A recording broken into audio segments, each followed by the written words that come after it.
Peggy 18.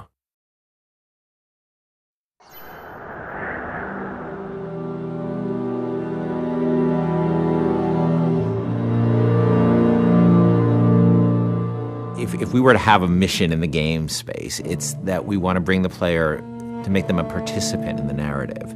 By bringing this character, Elizabeth, into the game, by having her with you pretty much for almost the entire game, we knew that if we didn't get her right, the game wouldn't be right.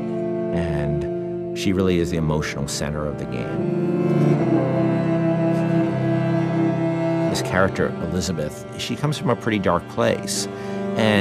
But she's also got an incredible amount of enthusiasm for life. And when we found Courtney, I think we found somebody who could do both. I don't dance. Come on, let's go. Why? What could be better than this? It's so complex. I mean, you're talking about really trying to bring forth all the complexities of human nature that impact us because you're having to use only your voice to convey your entire, the character and what you're trying to portray. You have to put your entire body into it. So there are times when I'm doing voiceover work and I'm literally drenched in sweat because my body is working so hard. Hey! Knock it off! Stop it! Will you stop it? I'm not here to hurt you. Who are you? My name is DeWitt. I'm a friend. I come to get you out of here. Get away!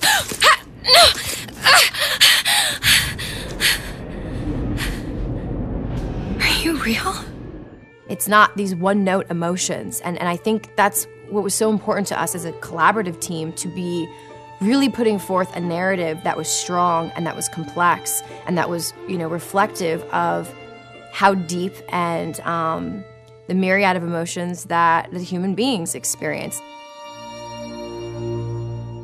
She really had a sense of telling a story and having a conversation with no words. If you're watching a silent film, you understand what's going on and you don't need words. We saw her and Sean's like, by the way, this is the girl. I'm like, oh yeah, that's the girl, absolutely. I had to really rely on my imagination and rely on what I was being told by, the director. Weird for me to see myself, literally, every movement that I did. Yeah. I mean, I see myself in it. I mean, it might not be my face, but the thing is she's actually in a world. When I did it, I was in an empty room. Yeah. They put me out into this giant sort of basketball court, it looked like, with stuff taped out on the floor that was sort of like the imaginary, world. She had to do a lot of physical things that I probably wouldn't do in my everyday life, kicking some butt and, with a bat and beating the hell out of something. It just started to feel like it was my voice, I just really started to connect with it physically, and this voice was all one. I don't understand, how could we get there?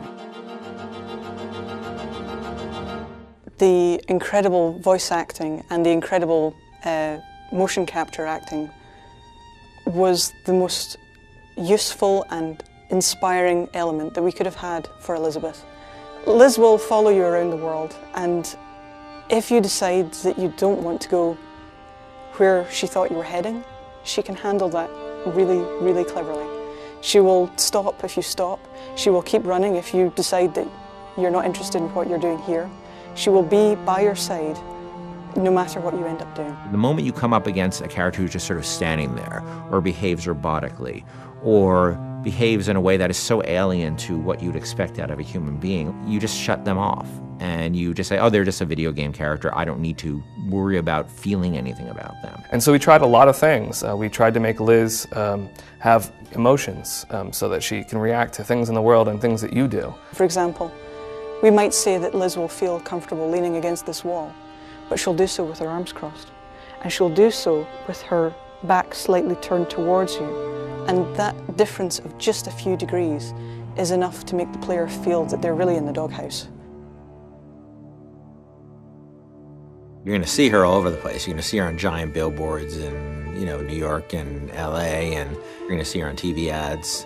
I said, okay, well, if we're going to find a person to play Elizabeth, I think we already have that person. Еще один из самых первых вариантов Элизабет, я сказала, боже мой, это же я должна ее сделать. В один прекрасный день мне пришло сообщение на Facebook от Кена Левина о том, что у них есть ко мне предложение, от которого я не смогу отказаться, просьба связаться по электронной почте. И, соответственно, вокруг меня все суетились, чего-то хотели, потом сказали, так, все, начинаем работать, посадили меня на стул, сказали, просто сиди, смотри прямо в одну точку. И опять начали вокруг меня бегать, снимая с меня скан лица. Я думаю, ну ладно, что, окей, хорошо. Я с этим справлюсь, а потом меня вдруг начали мучить, говорить, смейся, плачь, делай одухотворенное лицо, делай удивленное лицо. And all of a sudden we found this great character who existed in the space between the real world and the world of BioShock Infinite.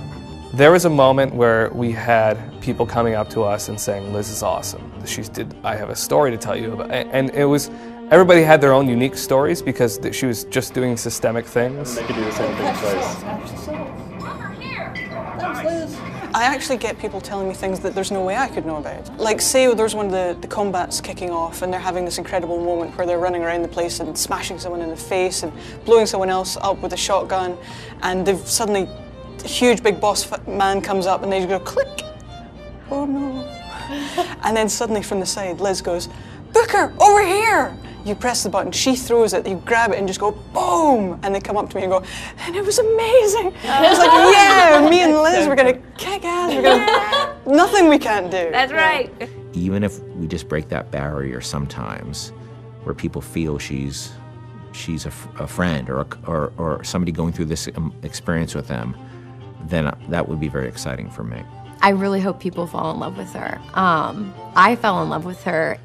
I forget she's not a real person sometimes, and I know Courtney really well, and I forget sometimes that that's Courtney's voice, and that's Heather's motion, and that's the team's other work, and she becomes a real person to me many times. And I think the reason we call her Liz internally is because she became a real person to us in a lot of ways. Elizabeth has been locked in her tower for however many years it was, and now instead she's going to be released from her secondary tower, which is our studio, and let loose in the world for real. And that's just an incredible feeling. Let's go! Come on, let's go! Come on, let's go right now!